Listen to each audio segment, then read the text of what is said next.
नमस्कार। 5 जन इस सप्ताह में आप सभी का स्वागत है। मैं हूं आपके साथ नैन्सी वाजपेयी। इस सप्ताह का अंक अनेक महत्वपूर्ण विषयों को अपने साथ लेकर आया है। एक और जहां आवरण कथा में हास्य और मनोरंजन के नाम पर बढ़ती अश्लीलता और सामाजिक मर्यादाओं पर हो रहे प्रहार की चर्चा की गई है, तो वहीं दूसरी ओर संघ पर सवाल, राष्ट्रीय सुरक्षा, सामाजिक न्याय, संस्कृति, वीर सावरकर, परिवार व्यवस्था और समसामयिक विषयों पर भी गंभीर लेख प्रकाशित किए गए हैं। आइए सबसे पहले बात करते हैं इस अंक की संपादकीय की। इस अंक में संपादक हितेश शंकर जी ने अपनी संपादकीय में राष्ट्रीय स्वयंसेवक संघ को लेकर समय समय पर उठाए जाने वाले प्रश्नों की चर्चा की है। लेख में बताया गया है कि संघ के पंजीकरण, संरचना और कार्य प्रणाली को लेकर दशकों से एक जैसा विमर्श खड़ा किया जाता रहा है। संपादकीय इस बात की पड़ताल करती है कि जब इन विषयों पर संघ की ओर से लगातार कई बार स्पष्टता दी जा चुकी है, तब भी इन्हें राजनीतिक विमर्श का हिस्सा क्यों बनाया जाता है।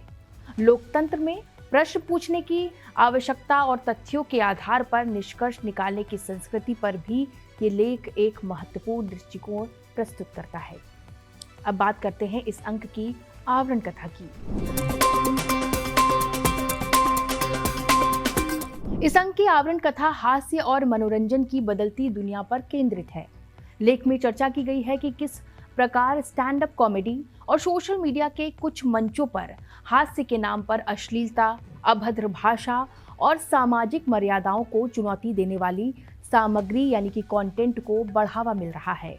हमें ये समझने की जरूरत है कि मनोरंजन और अभिव्यक्ति की स्वतंत्रता महत्वपूर्ण है, लेकिन उसके साथ सामाजिक जिम्मेदारी भी जुड़ी हुई है। लेख में कई चर्चित विवादों, सोशल मीडिया संस्कृति और युवाओं पर पड़ रहे प्रभाव के बारे में बताया गया है। आधुनिक मनोरंजन और उसके सामाजिक प्रभावों को समझने के लिए ये आवरण कथा जरूर पढ़ें। राष्ट्रीय सुरक्षा और रक्षा क्षेत्र से जुड़ा लेख ब्रह्मोस बनी कूटनीतिक ब्रह्मास्त्र भी इस अंक में आपको पढ़ने को मिलेगा। राष्ट्रीय सुरक्षा और रक्षा क्षेत्र से जुड़ा ये लेख भारत की सबसे ताकतवर मिसाइल प्रणालियों में से एक ब्रह्मोस पर आधारित है। लेख में बताया गया है कि किस प्रकार ब्रह्मोस मिसाइल ने भारत की सामरिक शक्ति को नई ऊंचाई दी है। इसकी गति, सटीकता और मारक क्षमता इसे दुनिया की सबसे प्रभावशाली मिसाइलों में शामिल करती है। भारत की रक्षा तैयारियों और सैन्य तकनीक में रुचि रखने वाले पाठकों के लिए ये लेख बेहद रोचक और उपयोगी है। अब बात पश्चिम बंगाल की। पश्चिम बंगाल में ओबीसी आरक्षण से जुड़े हालिया राजनीतिक और कानूनी घटनाक्रम पर केंद्रित लेख मुसलमान बने तो आरक्षण नहीं भी आपको जरूर पढ़ना चाहिए। इस लेख में विस्तार से बताया गया है कि किस प्रकार आरक्षण की सूची में शामिल विभिन्न जातियों और समुदायों को लेकर विवाद पैदा हुआ और उसके बाद सरकार तथा न्यायालय भी भूमिका में आया और उसकी भूमिका क्या रही, ये जानने को आपको इस लेख में मिल जाएगा।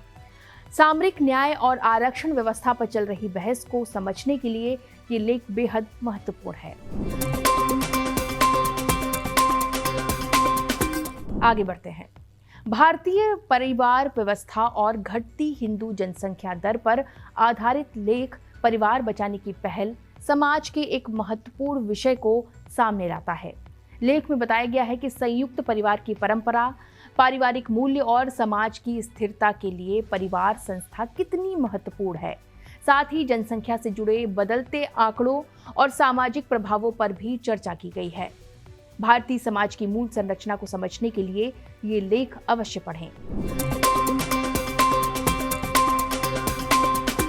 इस अंक में स्वतंत्र वीर सावरकर के व्यक्तित्व और कर्तव्य पर आधारित एक विशेष लेख बहुआयामी वीर सावरकर को भी प्रकाशित किया गया है। लेख में सावरकर को केवल एक स्वतंत्रता सेनानी नहीं बल्कि समाज सुधारक, चिंतक, लेखक और राष्ट्रवादी विचारक के रूप में प्रस्तुत किया गया है। उनके विचारों, लेखन और सामाजिक योगदान का विस्तार से इस लेख में वर्णन किया गया है। अगर आप सावरकर के व्यक्तित्व के विभिन्न आयामों को समझना चाहते हैं तो ये लेख अवश्य पढ़ें। इसके अलावा इस अंक में कई और बड़े लेख जैसे बढ़ती गर्मी और पर्यावरण की चुनौती, योगी की पाती, ठंडा यूरोप उबला और पारनी को अपना बताया पाकिस्तान आपको पढ़ने को मिलेगा। इस अंक के आजकल स्तंभ में भी कई महत्वपूर्ण घटनाओं को स्थान दिया गया है। पाकिस्तान में गुरुद्वारे पर हुए हमले, हिंदू विवाह को लेकर गुजरात उच्च न्यायालय का महत्वपूर्ण फैसला, पश्चिम बंगाल में आरक्षण व्यवस्था में बदलाव और वेनेजुएला में भारतीय राहत अभियान जैसी खबरों को प्रमुखता से प्रकाशित किया गया है। यदि आप बदलते समाज, राष्ट्रीय मुद्दों और भारतीय दृष्टि से समकालीन विषयों को समझना चाहते हैं तो पांचजन्य का ये अंक अवश्य पढ़ें। फिलहाल पांचजन्य इस सप्ताह में बस इतना ही। अगले सप्ताह फिर मुलाकात होगी नए अंक और नए विषयों के साथ। नमस्कार।